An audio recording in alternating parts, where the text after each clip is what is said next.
Hello and welcome back.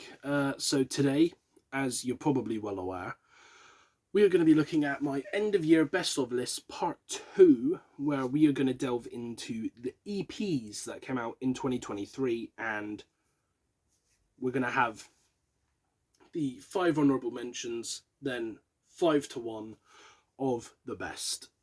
So, again, similar to the albums, this year had a lot of EPs drop. It had a lot of decent tracks drop, and I kind of struggled with this one. Again, similar to the albums, as I was saying, I had a couple of the honourable mentions in the top 5 at one point, and then I was like, oh shit, this EP dropped this year, and this was better than that, so that has to go in here, and then I had to move one of them from 4th place into the bottom of the honourable mentions list, for example. But after weeks of going back, listening to the EPs, searching to make sure I hadn't missed anything that I really should have put on here, tweaking the list continuously, having it double checked by my mate to see what his thoughts were, him giving some input here and there and being like, you remember this came out this year? And I was like, oh fuck, yeah, it was a hard one to craft. And with that being said, some artists only really popped up this year. I don't want to give away the name, but one band in particular who is in my top 5 dropped 3 absolute fucking stellar EPs this year. And I obviously couldn't give all 3 EPs a spot in the top 5. And I didn't think it would be fair to put them in the honourable mentions either. So I've picked one of the 3 to put in this list somewhere. So, yeah. There's no duplicate bands. There's a mixture of sounds and styles here. So there's a little bit of something for everyone and a little bit of something that, showcases my diverse taste in music, I guess. I say that, I mean, looking at it, you already kind of know the style that I have, so you could probably guess that a majority of this is going to be metal. So I think that's enough talking. Let's get into the 5 honourable mentions, shall we? As always, the honourable mentions are done in no particular order. So the ones that just fucking missed out on being in the top 5. We have Conquer Divide's EP with New Haven, or New Heaven, I'm not sure. I think it's Heaven. Heaven. Meh, fuck it. Whatever. It was a solid EP. Again, is one that I kind of forgot about until yesterday. So I'd listened to it a fair bit. I got back into them after 2022 when they did Fuckboy with Electric Callboy on the Techno album, which was in my 2022 best of albums, I think. But yeah, like I said, I knew of Conquer Divide before that, but I kind of dabbled, and ever since then I've listened to them a bit more regularly. New Haven is a good EP. Sorry, I'm so used to saying album. It's got a good soundscape. There's a little bit of something for everyone. Very talented musicians, very talented vocalists. If you like female singers, definitely a good one to check out. Moving on to the next one we have Worm Shepherd with their EP, The Sleeping Sun. Now, again, this one is kind of a tricky one. Um, so the album track list, or the EP track list, is only I think 5 songs long, but the runtime, because the songs are so long, is like 31 minutes or something like that, or just around the album qualification. So it's like EP tracklist, album runtime. So Amazon Music did qualify it as an album, but for me, I've put it as an EP because, like I said, it's only 5 songs long, and generally speaking, an album is about 7 tracks or more. That's the rule of thumb, and it only exceeds what can qualify as an EP by like 60 seconds, so that's not a lot. But again, if you know me, you know that I've looked at Worm Shepherd before on this YouTube channel. They're very much a blackened symphonic deathcore, with some of the songs on this just taking on more of like a blackened deathcore life instead of the symphonicness that was kind of like toned back a little bit on this EP, whereas prior albums and stuff, that is something that they've utilized a lot more. So I think they're just kind of like messing around with that, since the orchestral choirs and stuff is starting to become a bit more prevalent and common in especially the black and deathcore scene. But yeah, all of these songs are fantastic. Like I said, they are a tad on the long side. Like I think one of the tracks is like 7 minutes long, roughly. That just gives it more and more and more and more and more time to build. So, yeah, definitely a good one to look at. Now, the next EP is a bit of a weird one. It's probably one you wouldn't expect, but I was scrolling YouTube Reels or Shorts, whatever you call it, one day, and this song just kept coming through in short form. I was like, what the fuck is this? Went on the artist, listened to her song, and I was like, fuck, this is actually kind of catchy. Realised she had another one. Listened to that. It was also catchy. I was like, fuck. And this particular EP and artist that I'm talking about is Snow Wife with her debut EP, Queen Degenerate. If you like horny pop music, I guess, this is your cup of tea. It is just songs that talk about fucking and dancing and wanting to be eaten like a cannibal was being fucked like an animal. Honestly, it's not something I expected to like, but I have had this on rotation so much.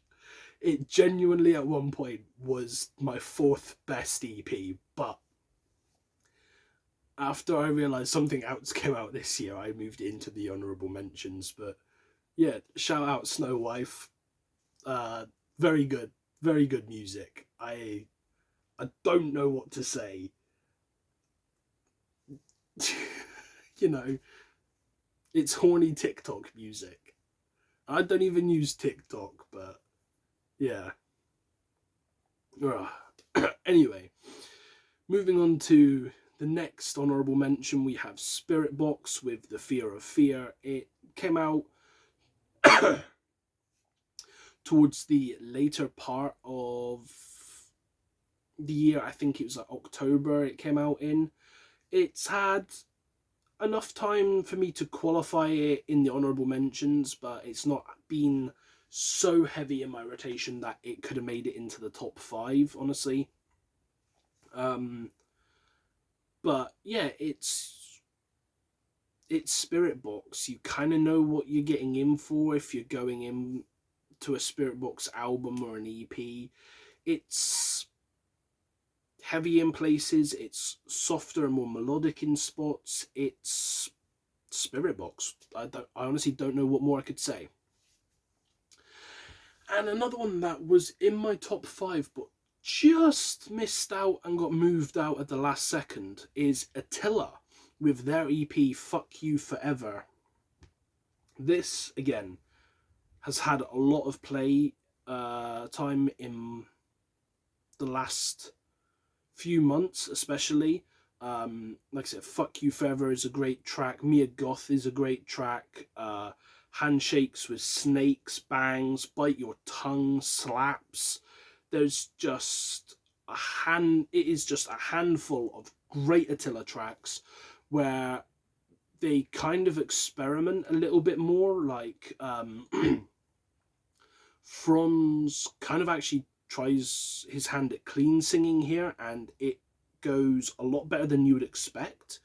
I can't remember which song in particular it is, but he like has this sung chorus of "Baby, fuck you, fuck me if you hate me" or something like that, or "Fuck me like you hate me. Tell me that it's true. I'm crazy without you." I think it is. It's been a few days since I've listened to it, but yeah.